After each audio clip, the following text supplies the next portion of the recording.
Hey guys, Richard here, the Wolf, Toastmasters District 68, and I want to come to you today and give you my specific training from the standpoint of what I've been talking about all year here in the 2019-2020 season about remembering why we're here and the Toastmasters promise.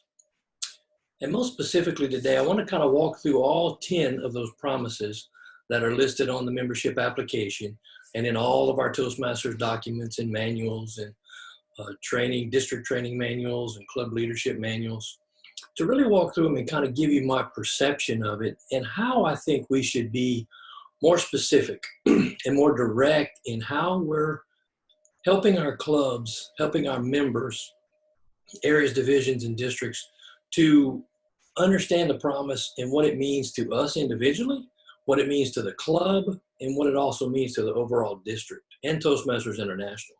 But how does it apply to me, right? I need to know how it applies to me as a member so I can help others understand it too. So the promise, very simple. As a member of Toastmasters International and my club, I promise. Now, I'm going to take this and refer back to this page a few times, and I'm having it right here as I'm looking at my notes. The Toastmasters promise, right here in the bottom. As a Toastmaster, here's what I'm going to commit to doing. But what I want to start with is let's jump back up here and let's just see members agreement and release. What exactly does this section say? And let's ask ourselves and be honest. When was the last time we actually read that section of the application and really looked at what we're committing to? Because as a member, whether I'm in leadership or not in leadership, I am committing to this right here. Each and every 6 months when I renew my membership, this is what I'm committing to, right? And I'm not going to read through it all, but there's a couple of points here I'd like to just touch on. Consistent with my desire to take personal responsibility for my conduct, individually and as a member of a Toastmasters club, I agree to abide by the principles contained in the Toastmasters promise. Oh, I agree to abide by the principles contained in a Toastmasters promise and the Toastmasters International governing documents and my club. Ooh. Okay, refrain from discrimination, harassment, bullying, illegal, unethical conduct, that's all good. And that's all normal conversation for no matter what organization we're getting into, correct? But right on down here, it says, understanding that Toastmasters programs are conducted by volunteers who cannot be effectively screened or supervised by Toastmasters International or its clubs. I release and discharge Toastmasters International, its clubs, governing bodies, officers, employees, agents, and representatives from any liability for the intentional or negligent acts or omissions of any member or officer of my club or other clubs. Should a dispute arise of some nature, I'll expressly agree to resolve all disputes, claims, charges in accordance with Protocol 3.0 Ethics and Conducts. So what does all that say? The last part of it's kind of a little bit of mumbo jumbo because I guess not mumbo jumbo, but technical verbiage, correct? From a contract standpoint and agreement standpoint. But really let's focus on the fact that I agree to abide by the principles contained in a Toastmasters promise and international governing documents and my club. So we need to remember this and remember our commitment and our responsibility to both ourselves and to the club and the other members. And then second, I want to cover right down here, which I've been talking about all year. As a club, we will ensure that this member receives proper orientation and mentoring. So every single new member that comes into our club, we as a club will ensure this member receives proper orientation and mentoring. Part of orientation is teaching people what they need to do, how to work within our system. If you bring a new employee into your business, and you might say, hey, Richard, well, I don't run a business. I don't have a business. I'm just an employee. Okay. When you were first a brand new employee, when you came into the company, what did those people in the HR department do? They onboarded you, right? They took the time to walk through the basic set of values and principles that that company works by. They talked about culture. They talked about the rules and regs. They had you sign the handbook that said, hey, this is what I'm going to do and how I'm going to follow things. This is exactly what that is right here, number one. Number two, the Toastmasters promise is that next piece of that puzzle, okay? The Toastmasters promise is the part of this that we're all should, whoa, that's pretty goofy line, that we all should live for and live through and execute against. So let's dig into it, go a little further and see what we can do. Number one, to attend club meetings regularly. So my first thought here would be to you to think, okay, why don't members attend our club meetings regularly? That's the first question. Second one would be, what does regularly mean to you as a club? What does it really mean? Does it mean that you're there at every single meeting, no matter what's going on? Or does it mean I'm there for 50% of the meetings? What does regularly do? Many times what we tell our new members is really specifically, hey, show up as you feel like it's a self-guided program. The more you're here, the more you're going to get out of the program. But again, as a commitment to the club and myself, I should attend the meeting regularly. As we've said in the past, the only way you're going to get better at speaking, the only way you're going to get better at leadership is to first what? Show up. You have to be here to get started. Number two, to prepare my speeches to the best of my ability, basing them on the Toastmasters education program. Currently, that's Pathways. Prepare to the best of my ability. So when a new member comes in, do we sit down and talk to them about how to prepare? About what that process looks like? We may show them their icebreaker. We may go through that and kind of give them some guidelines and some structure, but that same process is for every single project, all the way through the process, all the way through level 5. You're going to prepare, and then what is the best of my ability? Every person that walks through the door, every new member that joins has a different level of skill at that point in time. The second thing I would tell you too is the fact that what exactly is their skill level currently? Are they the kind of person who knows how to go out and develop a new skill? Do they know how to work to the best of their ability? Again, this is the piece of it. Best of my ability comes back to why are they here? What are they trying to accomplish while they're here? When you know what their why is, and you jot that down and the whole leadership team member understands that, which should be shared with all of them, then everybody can help them stay accountable to their why, okay?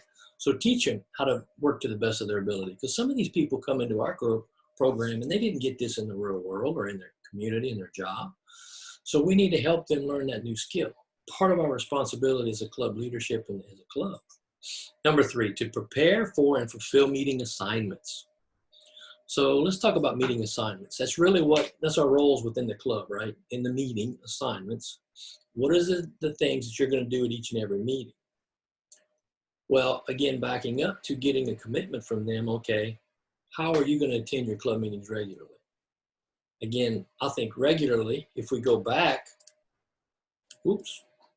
attend club meetings regularly. Right here, this is a point in which you need to teach your members, your new members, and yourself as well, if you haven't done it, to put the meeting date and time on their calendar. In today's world, we all use a calendar of some sort. Maybe it's Google Calendar, maybe it's Outlook Calendar, maybe it's a work calendar, maybe it's a physical written journal calendar. But have them write that meeting time, if it's every other week on Thursdays at 6:30, or if it's every week on Tuesdays at 6:30, write it down on their schedule so they plan to be there. It shouldn't be oh, I need to go there this week because now I'm remembering. Make them schedule. So back to fulfilling meeting assignments. So ahead of the game, you're encouraging them to sign up for roles. And if we're doing a good job of mentoring and getting them started on the right foot, that first meeting you have, the week after they've joined as a new member, you're going to sit down and say, okay, let's go ahead and sign you up for Counter in 2 weeks. Let's sign you up for Grammarian in the next meeting. And then let's sign you up for, how about Timer, the next meeting? Okay. Now, every week, I want you to get with one of the leaders of the club to talk about that particular role. Number two, I want you to go online to our website, download the document. It talks about the counter, the grammarian, because it's a very simple phrase that you'll read out on what your role and responsibility is for the meeting. And that is now a speaking opportunity for them. Even if they're not going to get in front of the room and do their icebreaker yet, they have an opportunity to speak for 30 seconds to 2 minutes in that point, which they're going to talk about the role and what they're going to do. So show them how that opportunity ties back to what their goal and their why is, right? And teach them how to prepare and fulfill that assignment. And that's going to develop through all the other roles in the club too. Number 4, provide fellow members with helpful, constructive evaluations. Teach them what helpful and constructive is. Now, evaluations normally comes somewhere in the range after about 3 speeches and beyond. But generally in the first 6 meetings / 6 weeks, depending on how your club meets, people should be slowly but surely working into how to give an evaluation. Hey, that's another training within your club you should be given on a regular basis. How do I evaluate my other members? Because an evaluation in Toastmasters is also what? It's feedback in the real world. How can I maybe use that to correct an employee that's not performing right on the job? How do I use that to work with my children at home and help maybe create and correct some concerns I have with their performance or the way they're acting in their behaviors, right? Again, this helps us all over the world. Number 5, to help the club maintain the positive, friendly environment necessary for all members to learn and grow. Okay, I think part of that positive, friendly environment here is just the fact of having members at the meeting. Because the more people there, the more energy you have, the more positive and upbeat it's going to be.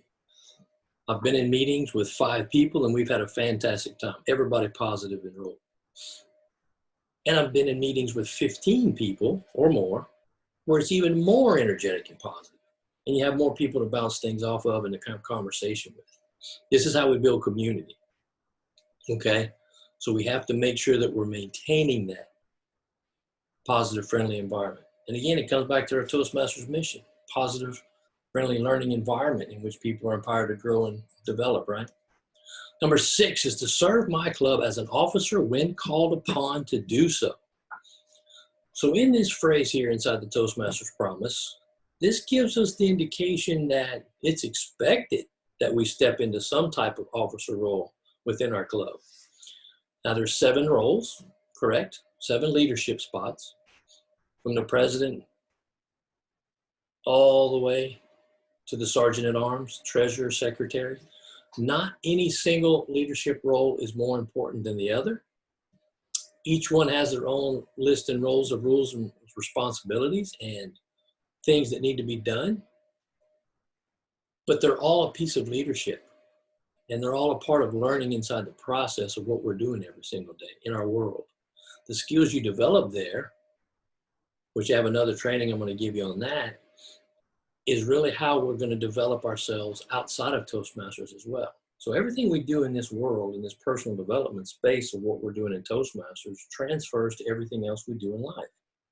Many times it takes time for us to see that, but if maybe it is a goal for us to be better in the real world,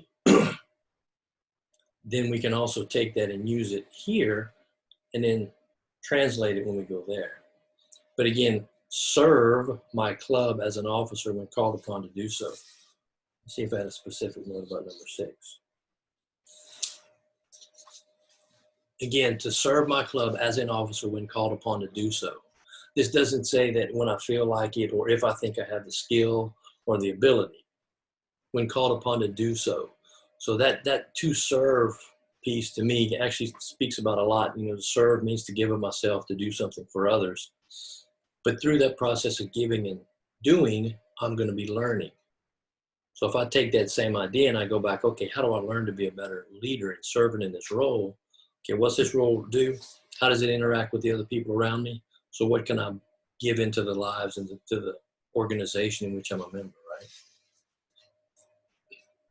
right? 7, to treat my fellow club members and our guests with respect and courtesy. That's pretty much a no-brainer, right? Again, I think part of this says, hey, let's leave our emotions at the door.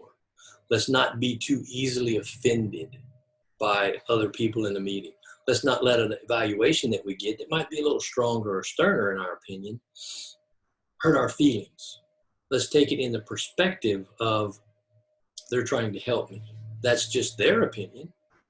Let me solicit some other opinions and ideas from the other members to see what they think about that. And then let me pull that together and use that effectively to move forward. But again, it's treating fellow club members and guests with respect and courtesy. That's just being kind, being friendly. But this also steps into the first little piece and touch of our Toastmasters values, right? Which is going to talk about later in another promise that we have. 8, to bring guests to club meetings so they see the benefits Toastmasters membership offers. Wow. Now, if you follow my trainings and my teachings, you know I'll talk about this a lot when we're talking about open houses. Because an open house gives you the opportunity to make a focused effort for this meeting to go out and find people that could benefit from what Toastmasters has to offer. And I think that we all can agree and know that all of what Toastmasters does benefits somebody. Now, people probably don't recognize that they need those skills or need those help with those particular areas, but I will tell you that they need them. There's no one on the face of the earth that's got it all figured out, I promise you. But again, this is back to bring guests to the club meeting so they see the benefits of a Toastmasters membership and what Toastmasters has to offer. So again, this is about them, right? This is about the person. This is not about the club. This is not about Toastmasters District 68. It's not about Toastmasters International. It's about the members. So again, Toastmasters' main goal and objective is to bring value to the communities in which they are, in which they live, in which they serve. So this is real big here. So part of our Toastmasters promise and our responsibility when we join a club is to bring other folks, guests, people that we know, people we bump into, people that we know that might be a personal development junkie or someone who just wants to grow and maybe just many times it's just open up their network of contacts and relationships. People can step into this and probably learn a little bit more just by getting to know other people, right? Relationships. So this is an important one, not any more important than any of the other 9, but I think this one is important because this is where an individual member shares the value of what they're learning with the rest of the world. Number 9, to adhere to the guidelines and rules for all Toastmasters education and recognition programs. I like this one here specifically because now it's a matter of, okay, to adhere to the guidelines and rules of all Toastmasters education and recognition programs, I need to kind of know what they are, right? I need to know how they work.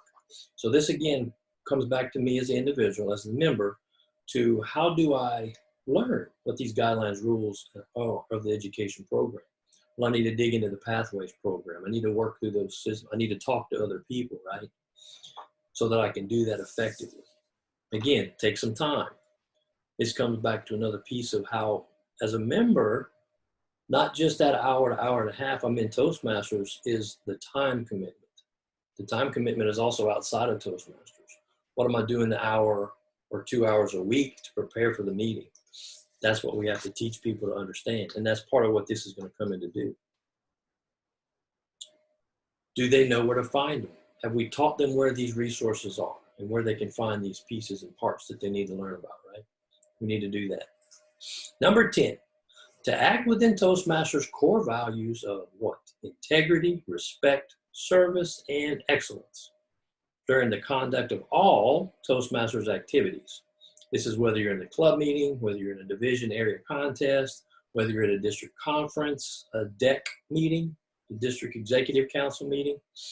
As a member of Toastmasters, if you're in the leadership of your club, you have the ability to attend a district executive conference meeting, which typically happen every month to once a quarter. It just depends on the leadership and how they structure that. But you have the ability and the right to be in those meetings and hear what's going on at the area and division and district levels. So make sure you reach out and find out about those because it's part of your right as a member of the leadership team. And really, as a member of the club, you should also be able to know what's going on inside your district in your area. But it also gives you an insight of what are these levels doing and how might these levels, if I step into these roles of leadership, might help me as an individual, right? But integrity, respect, service, and excellence, those really are very simple values. But I think it might even be an idea of teaching these values to some degree inside of our clubs. What are they? And what do they look like in the real world, right? So to kind of wrap this all up, as we look at this overall, I want to let you know specifically that to bring it back to our clubs, these 4 things here, ownership, responsibility, leadership, and modeling, in my opinion, in my experience in Toastmasters, this is really how we bring it back to the club, is by us individually, whether we're just a member or whether we're a leader in the club or the district, we take ownership of this Toastmasters promise. So when we walk and step out there, we step into that leadership role. We know exactly how that works for folks. We know exactly how to teach that to people, and thus we'll be able to take that responsibility and show that leadership skill to other people. Modeling it means just the work. It's our knowledge in action, right? Is our modeling.